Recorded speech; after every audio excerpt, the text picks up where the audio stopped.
किया फिर मारा, कुछ नहीं हुआ। भक्ति देवी कहने लगी, नारद जी ये कलयुग के प्रभाव से ज्ञान वैराग्य ऐसे उठने वाले नहीं है, कोई और उपाय करो। नारद जी देवताओं से शिकायत करने लगे, अरे देवताओं, तुम्हारे नाम में क्या ताकत नहीं बची? क्या मेरा तप क्या बेकार है जो मैं इस बच्चे पर बार बार मंत्र से अभिमंत्रित करके जल मार रहा हूं, लेकिन फिर ये बाल्यावस्था को प्राप्त नहीं होता।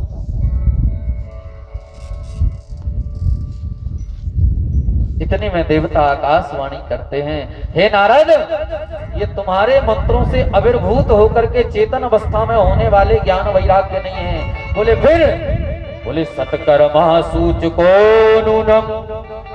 हे नारद, सत्कर्म करो, तब जाकर के ये ज्ञान वैराग्य जो है बाल्य अवस्था को प्राप्त हो जाएंगे।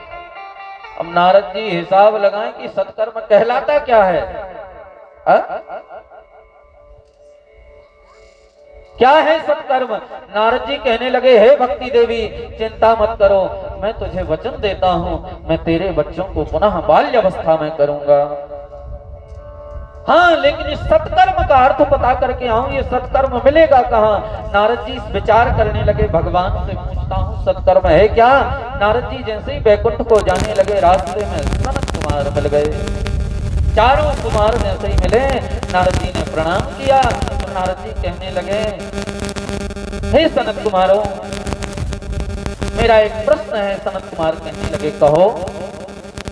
बोले, हमें देवताओं से आकाशवाणी हुई है, ज्ञान वैराग्य को हम बाल्य अवस्था में कर रहे थे, लेकिन देवताओं ने कहा सत्कर्म करो, तब जाकर के बाल्य अवस्था में होंगे।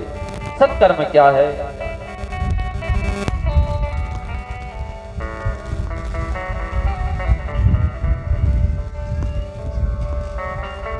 सनत कुमार कहने लगे, जैसा कि मेरा अनुभव और मुझे पता है, सत्कर्म है क्या? बोले, सत्कर्म सूचको नूनम।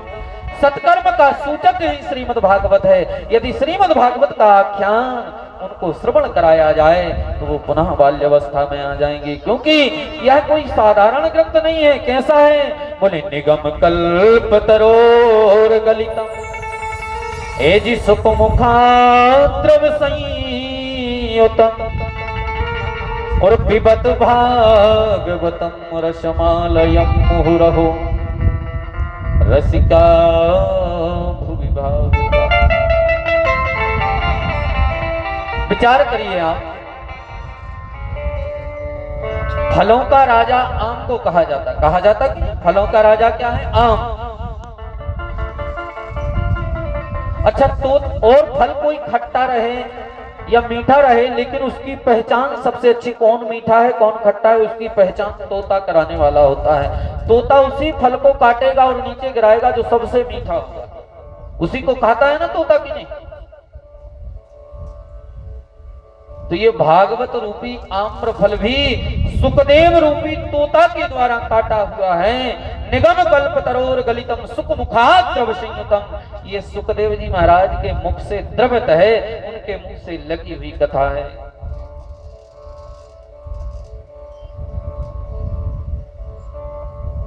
सनत कुमार कहने लगे, हैं नारद, चलो आम फलों में सबसे मीठा होता है, मान लेते हैं, लेकिन आम का सर्वांग नहीं खाया जा सकता। खाया जा सकता क्या?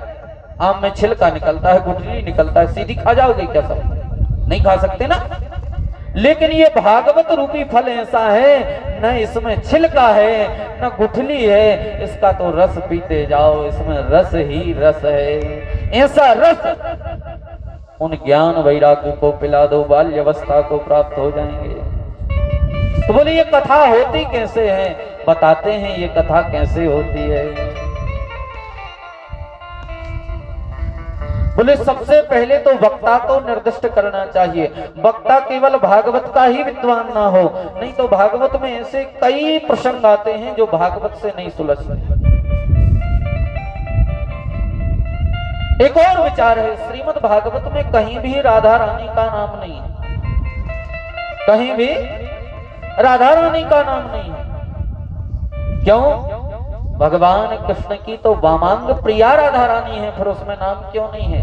नाम इसलिए नहीं है साहब, सुखदेव जी महाराज की गुरु ही राधा रानी है। और जैसा कि कहा जाता है, आत्मनामो गुरुर्नामो नामाति कृपणस्य च। अपना नाम, अपने गुरु का नाम और कृपण का नाम, कृपण का अर्थात लोभी का नाम, इन तीन नामों को लेने से हमारी आयु क्षीण होती है। इसलिए सुखदेव जी महाराज ने राधा रानी का नाम कहीं द्रवित नहीं किया। और दूसरा कारण ये भी है, सुखदेव जी महाराज को भगवती राधा रानी ने श्राप दिया था, जहां भी तुम मेरा नाम लेने की कोशिश करोगे भागवत में, वहीं 6 माह की नींद में चले जाओगे। एक जगह गलती भी की, 10वें अध्याय में भागवत जी के 10वें स्कंद में बहुत मीठा श्लोक है, वहां गलती भी की राधा रानी का नाम लिखने की। कौन सा श्लोक है देखिए आओ। ए जी बरहा पीड़म ए नटवर वपुः कर्णयो कर्णिकारम् विभ्रदवासः ए जी कनक कपिसं वैजयन्ती कमाला। श्लोक के अंतिम शब्द देखना आप लोग। किरंद्रान वेणोरधर सुधया पूरयन् गोप वृंदै वृंदा अरण्यम स्वपद रमणम प्राविशद। अब यहाँ नाम लेने थे राधा का, और वो लेने ही वाले थे प्राविशद राधा का, लेकिन राधा रानी तत्काल प्रकट हुई, सुखदेव से कहने लगी, बेटा सुखदेव ये क्या करने वाले हो तुम? तो सुखदेव जी ने विचार किया अब क्या लिख दें इस श्लोक में, तो राधा रानी का नाम, अपने गुरु का नाम ना लिख करके अपनी गुरु की माता का नाम लिख दिया। राधा रानी की माँ का नाम है कीर्ति। श्लोक देख लीजिए आप। रंध्रान वेणो रधर सुधिया पूरयन् गोप वृंदैर वृंदारण्यम शुपद रमणम प्राविशत गीत कीर्ति। राधा रानी की माँ का नाम है कीर्ति। कथा कैसे करानी चाहिए? नारद जी कहते महाराज ये कथा होती कैसे है? सत्कर्म का सूचक आपने भागवत तो बता दी, लेकिन ये कथा हुई कैसे? बोले भागवत के कथा के व्यास का वर्णन आप करें, लेकिन वो अन्यान्य बहुधा पुराणों का विद्वान हो, केवल भागवत का ही विद्वान ना हो, उसे अन्यत्र पुराण भी कह करके आनी चाहिए, जिससे वह भागवत के प्रसंगों को आसानी से सुलझा सके।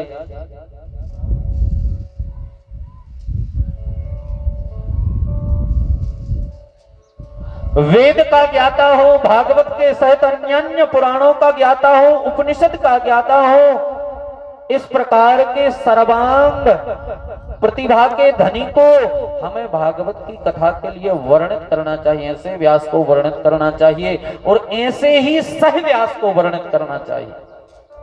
जो कथा में आचार्य जी जो बैठे हैं वह व्यास के समकक्ष ही विद्वान होना चाहिए। क्यों?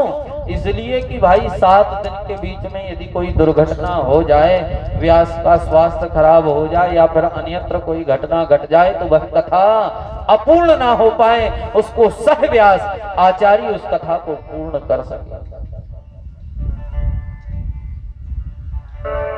वक्ता का वर्णन करें, वक्ता मृदुभाषी हो, मीठा बोलने वाला, लहसुन प्याज का 7 दिन तो कम से कम परित्याग करने वाला।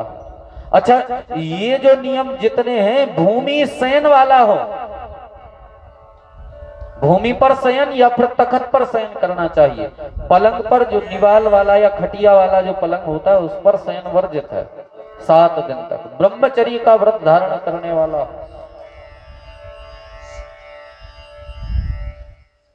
जितने ये लक्षण वक्ता के होना चाहिए उतने ही लक्षण परीक्षित के होना चाहिए।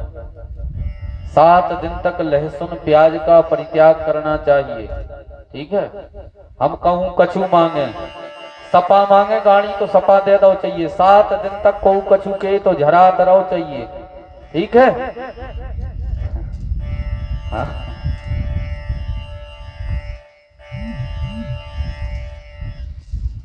ऐसी वक्ता को और परीक्षित को, यजमान को, दोनों को, और साथ भोजन में भी बन सके तो दोनों टाइम व्रत धारण करना चाहिए।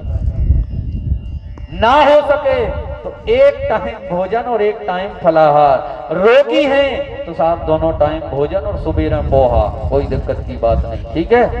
यदि रोगी हैं, शरीर आरोग्य खलु धर्म साधन, शरीर ही धर्म का